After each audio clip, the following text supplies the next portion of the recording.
ბოცვრის ფერმა წარმატებული იქნება მხოლოდ მაშინ, თუ სწორად მოუვლით როგორც დედლებს, ისე ბაჭიებს.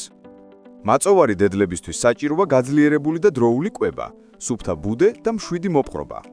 დედლის მერძეულობის გათვალისწინებით, ბაჭიების რაოდენობა უნდა იყოს მის შესაძლებლობებზე მორგებული. ზედმეტები სხვა დედლებს გადაუზარდოთ. ბუდიდან გამოსვლის შემდეგ, ბაჭიებს სჭირდებათ ფრთხილი მოპყრობა და თანდათანობითი შეჩვევა გარემოს. საბოცვრეში სიმშვიდე და მყუდროება გადამწყვეტია. ბაჭიების ნაწილი აუცილებლად უნდა დარჩეს სარემონტოდ, საყოლად. ასეთ შემთხვევაში აუცილებელია ზომიერი კვება, მეტი მოძრაობა, მზის შუქი და სუფთა ხაერი. საუკეთესო შედეგისთვის მოზარდი უნდა გაიზარდოს ფართო ბაკებში ან ვოილერებში.